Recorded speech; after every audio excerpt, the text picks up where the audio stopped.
नमस्कार, आदाब, Sat Shri Akal. Myself Ahmad sir, education @Ahmad sir. आपको पता कुछ भी एजुकेशन से रिलेटेड प्रॉब्लम है, नीचे एक नंबर चल रहा है 9871070307। कुछ भी एजुकेशन से रिलेटेड प्रॉब्लम, कैरियर से रिलेटेड प्रॉब्लम, आपको लगता है कि कैरियर की मझधार में जाके फंस गए, जहां से कुछ रास्ता नहीं नजर आ रहा, लाइफ दोराहे पर खड़ी हो गई है, एजुकेशन ले रहे वो भी सही से नहीं चल रहा है, कैरियर बीच में आके फंस गया, समझ में नहीं आ रहा कहां जाए, क्या करे, कैसे करे, किसको कॉल करे। आप मेरे को कॉल करो, सही से बात करो, अपनी प्रॉब्लम रखो, हम लोग सुनेंगे, सुलझाएंगे, 100% सोल्यूशन देंगे। सबसे बड़ी घटना, आज आपको एक खुशखबरी देता हूं। आरिल को लेके मीटिंग हो गई है। आरिल को लेके एक मीटिंग हुई थी, वो मीटिंग संपन्न हो गई है। उस मीटिंग से कुछ कंक्लूजन निकले हैं, वो आपके फेवर में है, आपके हित में। चलिए एक एक करके उस पर बात करते हैं। आरएल को लेकर मीटिंग हो रही थी, वो मीटिंग हो गई। उस मीटिंग में यह निकला कि अगले हफ्ते इसका रिजल्ट दे देंगे। अगले हफ्ते रिजल्ट दे देंगे आरएल का, चाहे स्टूडेंट पास हो चाहे फेल हो। और एक और बड़ी खुशखबरी जो आपके साथ शेयर करते हैं, स्टूडेंट को लगता है कि अगर यूएफएम का केस निकला तो हमें अपॉर्चुनिटी नहीं मिलेगी अप्रैल की, ये बात सच थी। तो बोर्ड ने क्या बोला कि अगर अगले हफ्ते रिजल्ट देते हैं, अगर वो उसके बावजूद यूएफएम का केस लगता है तो हम उसे अपॉर्चुनिटी देंगे, मगर वो अपॉर्चुनिटी कैसे रहेगी ये देखने वाली बात होगी। हमको लग रहा है वो अपॉर्चुनिटी ऑन डिमांड के फॉर्म में मिल सकती है। तो ये दो बड़ी घटनाएं हुई हैं। पहली बात की, आरएल के केस को अगले हफ्ते रिलीज कर देंगे। इनका रिजल्ट पास हो फेल हो जो भी हो, अगले वीक रिजल्ट को रिलीज करने वाले हैं। तो एक बहुत बड़ी ये घटना हो गई है, जिसमें ये मीटिंग हुई थी आरएल को लेके, और ये मीटिंग संपन्न हो गई। तो एटलीस्ट एक खुलासा तो हुआ, एक कंफ्यूजन तो दूर हुआ कि चलो अगले हफ्ते रिजल्ट तो आएगा, क्लियर बात तो होगी, पास हो फेल हो जो भी हो सामने आना चाहिए। Next week finally board decision दे देगा। किसी का क्रिटिकल केस है तो एक और वीक लगेगा उसमें, अगले वीक में मैक्सिमम डिसीजन हो जाएंगे। कुछ क्रिटिकल केसेस हैं, उनके लिए 2-4-10 दिन और भी लग सकता है। मगर बोर्ड एक चीज जरूर सोच रहा है कि अगर पब्लिक एग्जाम का डेट नहीं बचा, फॉर्म भरने की अपॉर्चुनिटी नहीं मिले, यूएफएम के केस के साथ अगर स्टूडेंट कोई गया है, तो उस केस में उनको ऑन डिमांड के चांसेस दे सकते हैं। तो ये कुछ बातें निकल के आई हैं। फाइनल आउटकम अभी नहीं है, वो ये अभी देखना पड़ेगा कि रिजल्ट के बाद नोटिफिकेशन क्या है, बाकी बातें क्या है। तो एक बात क्लियर होगी कि टेक्निकल इश्यू की वजह से आरएल के केस बनाए गए, रिजल्ट लेटर वाली बात करी गई, उसी को लेकर मीटिंग हुई। टेक्निकल इश्यू में किसी के प्रैक्टिकल मार्क्स नहीं है, किसी के टीएमए के मार्क्स नहीं है, स्कूल ने ठीक से रिस्पॉन्स नहीं किया, एआई बंद हो गया, पीसीपी के मार्क्स ठीक से नहीं है, ये ढेरों कंफ्यूजन को लेके बोर्ड ने एक ही बात किया, चाहे वो यूएफएम का केस हो, चाहे रिजल्ट न बनने की केस हो, रिजल्ट के सारी चीजें अवेलेबल ना हो, सबको एक टेक्निकल इश्यू में डाल दिया और आरएल का केस बना दिया। फाइनली आरएल के केस को रिलीज करने का फैसला ले लिया गया। नेक्स्ट वीक में आरएल के केस को रिलीज कर दिया जाएगा, चाहे स्टूडेंट पास होता हो चाहे फेल होता हो, चाहे उसके ऊपर एलिगेट करना हो, जो करना है एक फाइनल उसको रिजल्ट दे देंगे। चलिए और भी इसके ऊपर फर्दर अपडेट होती है तो मैं आपको अपडेट करता रहूंगा। हमारी नजर है इसके ऊपर, हर दिन इसके ऊपर नजर है। एक और भी बात करनी थी, ये कल ही मीटिंग हुई। पहली बात तो आपको बता दें, ये कल ही मीटिंग हुई, कल ही का आउटकम है जो आपके साथ शेयर कर रहे हैं। दूसरी सबसे बड़ी बात, इसके ऊपर हमारी नजर रहेगी, हमेशा हर पल रहेगी कि इसमें क्या हैपनिंग होने वाली है, कल क्या होने वाला, इसीलिए डेली ब्लॉग को फॉलो करते रहिए। दूसरी बात करनी हमको एसवाईसी, एसवाईसीटी, एसवाईसी को लेकर। एसवाईसीटी है तो थ्योरी एग्जाम देना है, एसवाईसी है तो थ्योरी और प्रैक्टिकल अगर दोनों है दोनों देना पड़ेगा। एसवाईसीपी है सिर्फ प्रैक्टिकल एग्जाम। तो ये कुछ एग्जाम्स है, इनके लिए एग्जामिनेशन फीस भर दीजिए। उसके बाद एग्जाम में अपीयर हुई अप्रैल एग्जाम में। स्टूडेंट कह रहा है क्या मैं ऑन डिमांड भी भरूं? मैंने कभी नहीं रोका ऑन डिमांड से, भरो। अगर आपकी तैयारी है तो ऑन डिमांड भरो, मगर क्या अप्रैल की अपॉर्चुनिटी को हटा देना चाहिए? नहीं, अप्रैल एग्जाम की फीस भरो, थोड़ा सा फीस लगनी है, अप्रैल की अपॉर्चुनिटी बची रहेगी, इसलिए आप उसे अवेल जरूर करें, आप उसे छोड़िए नहीं, नजरअंदाज बिल्कुल नहीं करना। पहले अप्रैल की फीस भरो, फिर ऑन डिमांड भरो। ऑन डिमांड दिया तो मार्च तक रिजल्ट हाथ में आया, पास हो गए तो ठीक है, नहीं हुए तो एटलीस्ट अप्रैल में एग्जाम देने का मौका रहेगा।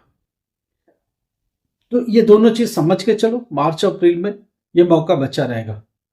तो अप्रैल वाला भी एग्जाम के लिए फॉर्म भरना है। दूसरा, ऑन डिमांड का फॉर्म अगर आपका दिल करता है, मन करता है तो भरिए।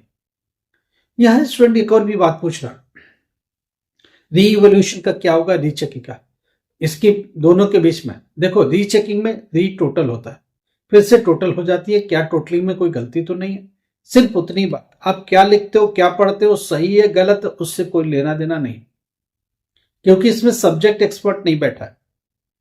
जब आप री इवोल्यूशन में जाते हो तो कॉपी वापस से चेक की जाएगी पूरी, उसमें सब्जेक्ट एक्सपर्ट को दी जाएगी।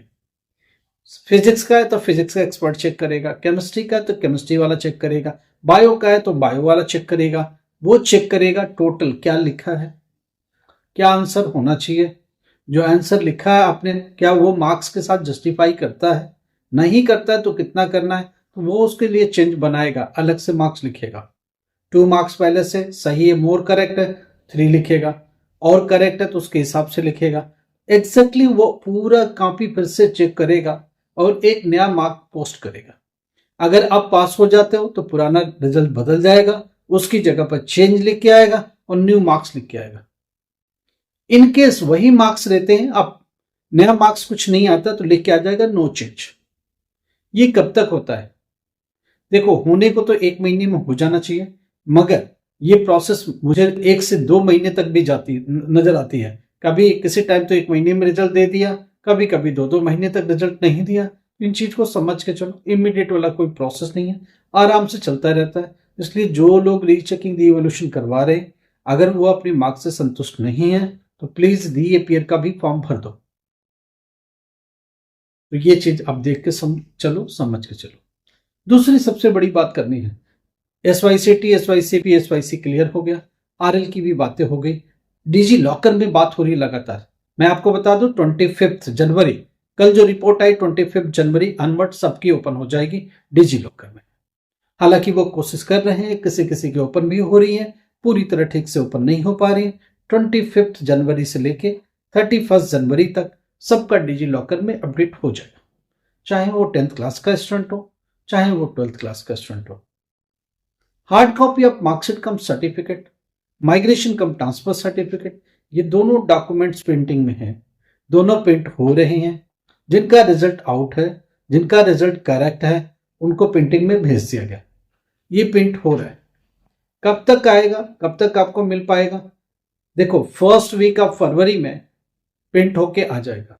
उसके बाद ये पोस्ट करना चालू करेंगे, AI सेंटर को, स्टडी सेंटर को ये भेजेंगे, सबकी बंडलिंग करेंगे, पैकिंग करेंगे, रोल नंबर वाइज कलेक्ट करेंगे और फिर इससे भेजेंगे। कब तक पहुंचेगा, सेकेंड वीक ऑफ फरवरी के एंड तक पहुंच जाएगा स्टडी सेंटर पर। आपको रिसीव होगा 15 फरवरी अनवर्ड। तो आप अपने स्टडी सेंटर के टच में फरवरी में रहना, फरवरी सेकेंड वीक में कॉल करते रहना, कभी भी किसी भी मोमेंट में उनको मिल सकता है। जैसे मिलता है बटना चालू होता है, डिस्ट्रीब्यूट होना चालू होता है, उनको रिसीव होना चालू होता है, हम लोग आपको अपडेट कर देंगे। तो सारी बातें हो गई, इधर हार्ड कॉपी की भी बात हो गई, SYC SYCP की भी बात हो गई। अगर इसके अलावा आप 2-3 साल से लगातार 10th क्लास फेल हो रहे हो, आप 12th क्लास में लगातार फेल हो रहे हो, फाइनेंशियल कोई इश्यू नहीं है, नए सब्जेक्ट के साथ जाना चाहते हो, नई री एडमिशन के साथ वर्क करना चाहते हो, नए बोर्ड के हिसाब से जाना चाहते हो, आप हम लोगों से, हम लोग 10th, आप वर्किंग हो, पढ़ नहीं पा रहे हो ठीक से, क्या सब्जेक्ट चाहिए जो इजीली निकाल सको, किसमें प्रैक्टिकल का सपोर्ट है, किसमें असाइनमेंट का सपोर्ट है, ये काउंसलिंग से ही पता चलेंगे। हमारी डेडिकेटेड टीम है, वो आपको पढ़ाएगी, आपको काउंसिल करेगी, सब कुछ मदद करेगी, एडमिशन से लेके टिल रिजल्ट तक आपके साथ चलती रहेगी, ताकि इस जर्नी में कोई एक मेंटोर आपको मिलता रहे, आपको एक सहयोगी जरूर मिले जो आपको मंजिल तक पहुंचाए। आपके डिजायर है कि पायलट लाइसेंस के लिए जाना, तो कौन से सब्जेक्ट रिक्वायर्ड और कितने % मिनिमम लाना चाहिए। आपने लंबे समय से पढ़ाई छोड़ दी, क्या करें, साइंस कॉमर्स स्ट्रीम से साइंस स्ट्रीम में आना, क्या करें, BA की पढ़ाई बीच में छोड़ दी, BCom बीच में छोड़ दिया, डिप्लोमा बीच में छोड़ दिया, बीटेक बीच में छोड़, क्या करें, कैसे मिले सपोर्ट आपको? आप हम लोगों से बात करिए, डॉक्यूमेंट शो करिए। हम लोग सीधे ये डॉक्यूमेंट यूनिवर्सिटी से डायरेक्ट बात करेंगे, सीधे शो करेंगे कि ये प्रॉब्लम्स है। वो देखेगा कि इसमें टीओसी कितना मिलेगा, कौन से एग्जाम के लिए एलिजिबल होंगे, ऑनलाइन मोड में एग्जाम कैसे मिल सकता है, वो सारी बातें होंगी। फिर उसमें हम लोग एडमिशन के थ्रू जाएंगे, लीगल प्रोसेस के थ्रू जाएंगे, एडमिशन्स होगा और आप अपनी पढ़ाई को अंजाम करोगे। फाइनली वो डिग्री आपके हाथ में आ जाए, जिससे आपका प्रमोशन हो सके, जिससे आप आगे का रास्ता तय कर पाओ। हम लोग पूरी कोशिश करें कि आपकी लाइफ बेहतर हो सके, एजुकेशन के थ्रू, काउंसलिंग के थ्रू। लाइफ में कुछ प्रॉब्लम है, जॉब को लेके प्रॉब्लम है, करियर को लेके प्रॉब्लम है, कुछ भी आपके मन में है, आप हम लोगों से शेयर कर सकते हो। यूनिवर्सिटियों को हम लोगों ने अलाइन किया हुआ, उसमें ऑनलाइन मोड में एग्जाम है। वो गर्ल्स जो घर से बाहर नहीं जा सकती, वो फीमेल जो घर से बाहर नहीं जा सकती, वो वर्किंग, जो लोग वर्किंग है, ऑफिस में जाते हैं, डेली क्लासेस नहीं ले सकते, वो हमेशा खाली नहीं है एग्जामिनेशन के लिए। ऐसे लोगों को यूनिवर्सिटी से फ्लेक्सिबल एग्जामिनेशन पर भी बात हो रही है, और ये भी बात हो रही है कि ऑनलाइन मोड में ही एग्जाम मिले, और पूरा उस तरह से सपोर्ट मिले कि एडमिशन एग्जाम कहीं दौड़ना ना पड़े, उनके लिए चक्कर ना काटने पड़े। हम लोगों ने यूनिवर्सिटी को अलाइन किया हुआ है। आपके सपोर्ट के लिए, आपकी हेल्प के लिए पूरी मदद हमारी तरफ से मिलेगी। कुछ भी प्रॉब्लम हो, नीचे नंबर है, कॉल करो, मदद पूरी मिलेगी। लाइक करो, सब्सक्राइब करो, शेयर करो। एक हाइप का बटन है, प्लीज उससे भी दबाओ। कोशिश करो मेरे वीडियो को उन लोगों तक पहुंचाने की जो लोग इसके नीडी हैं, जिनको हमारी जरूरत है। Thank you so much.